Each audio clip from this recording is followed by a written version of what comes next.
Hi there, Taurus. Welcome to your reading. This is Yetta Pearl, and this is your reading for the week of October 11th through 17th of 2021. So let's see. It seems to me like this deck comes forward for you often and always has amazing messages for you. You get this deck more than any other sign does.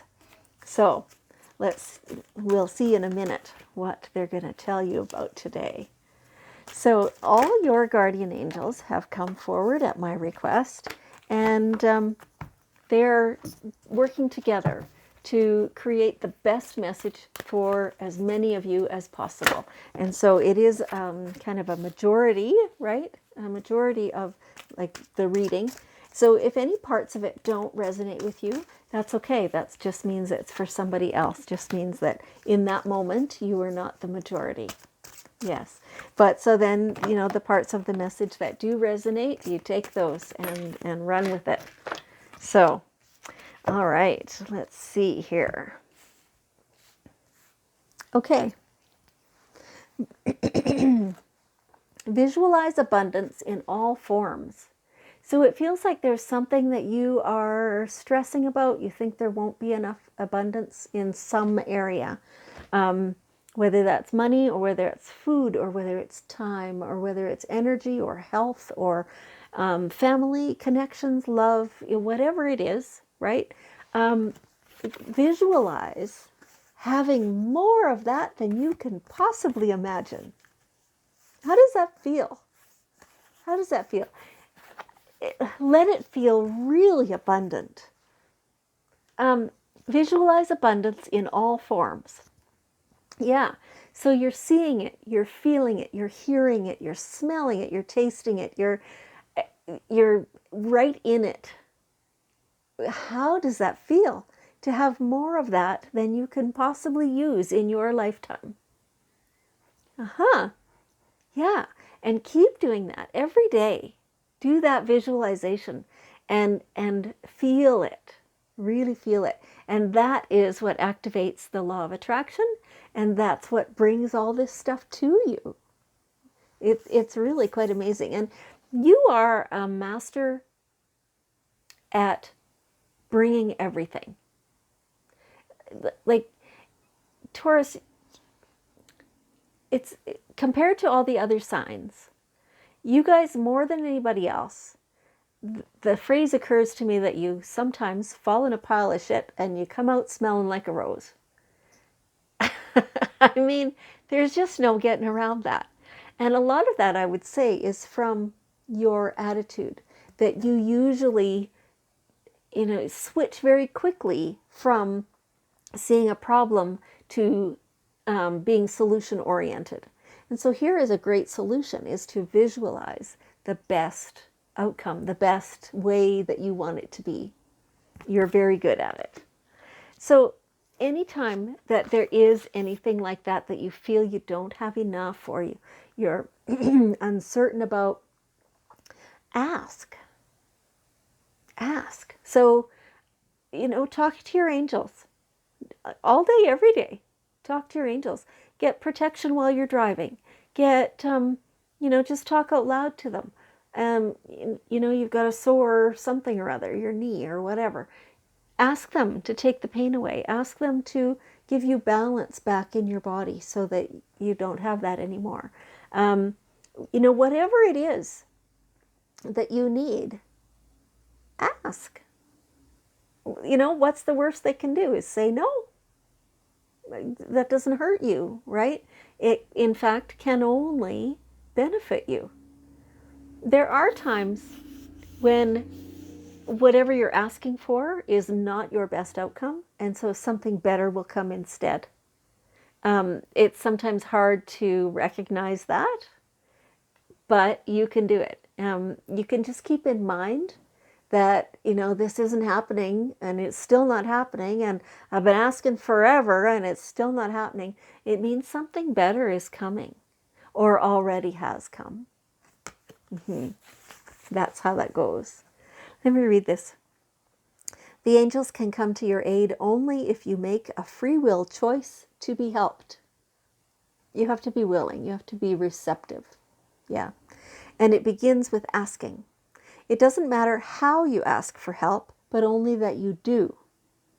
The same holds true with clearly asking other people to assist you.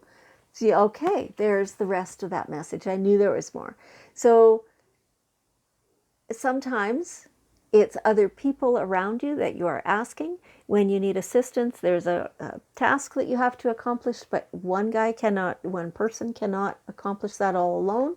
And so you get help from a friend or a relative or a spouse or somebody, right? Just ask, because you can't, you can sit there all you want and wish that things were different, but if you don't ask, if you don't take steps towards it, it's not really easily going to happen. Okay. Face your financial fears. Seems to me that you have had this card before as well. So what is the absolute worst case scenario? Face that. See that. Dismiss that. Because it is not reality. It's not. The thing that scares you the most about your finances is, I'm being told that it's not based in reality, that it's based in some scenario that you've got going on in your head that's fear-based. And so they're saying that, you feel like you have so much depending upon you and that you have to perform, you have to bring this money in order to support everything. And okay, but the fear of not coming in is not valid. You have everything going for you. And you have a lot of different people that you can ask for assistance should you need to. Like, the resources are there. The resources are there. So once you face those fears, then it's easier to dismiss them because you are so solution oriented that you're automatically coming up with answers. And so when you focus on the answers more than on the question or the problem, then you're way better off. Excuse me. Suddenly my throat is not clear. So there's something here that you guys are hesitant to ask, or something that you're not saying that you should be saying, that yeah, you need to be speaking more of your truth. You need to be communicating with somebody.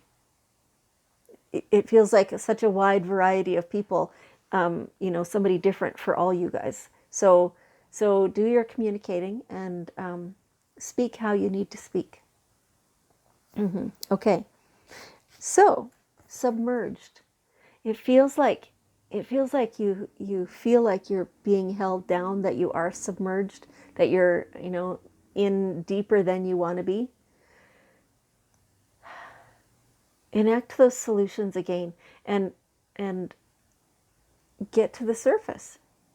It feels like some of you think that this is difficult, but you're putting your own obstacles in your own way, is what I'm being told.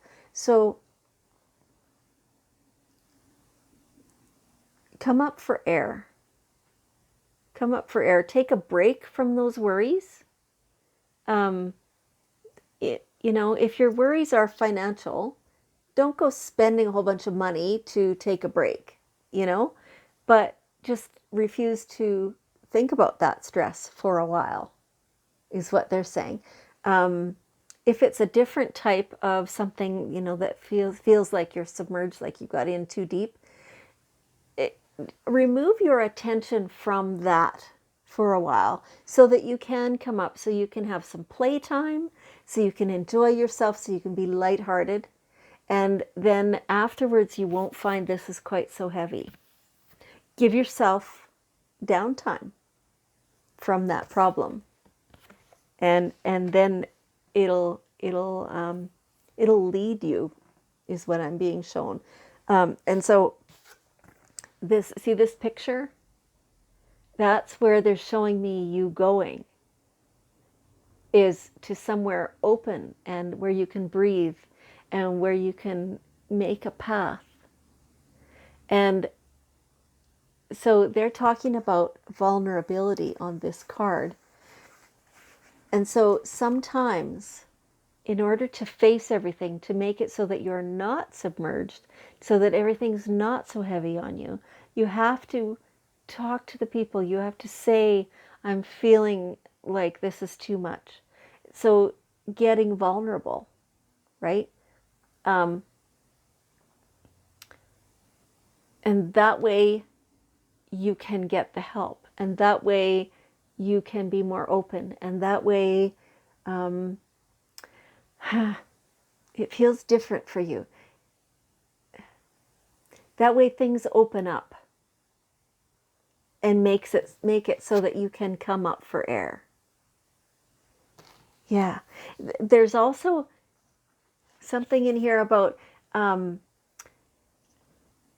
because this applies, again, it applies a little differently to each one of you. So there's no one thing that the angels can say as a message that will really resonate with lots of you. So they are asking you to go within and to identify for your own self what this means.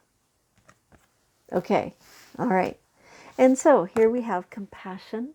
That's been a theme today.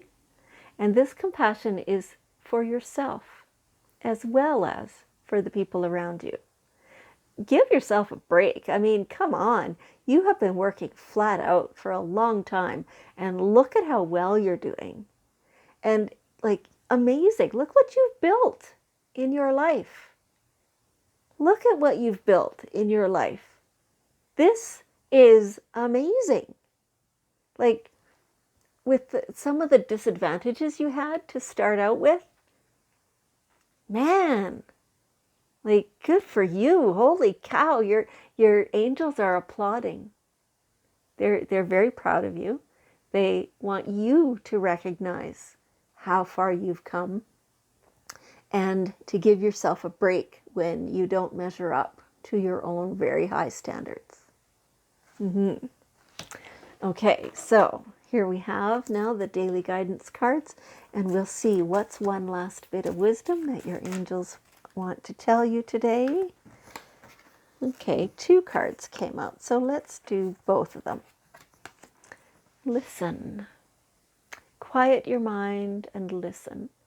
And this will really teach you what direction you need to go next. It is, the quieting of your mind is deliberate. The receiving of the answer is letting flow happen. So by working too hard to get the answer, you will push it away. You will close the door on it. So listen and relax. Let the flow happen. That's the best way to do that, is what they're saying. And overall, there is nothing to worry about. Let life be good. Let yourself laugh. Let yourself enjoy yourself and your life and your day, and laugh at the jokes. And the spilled milk is so unimportant. Okay, that's a beautiful message.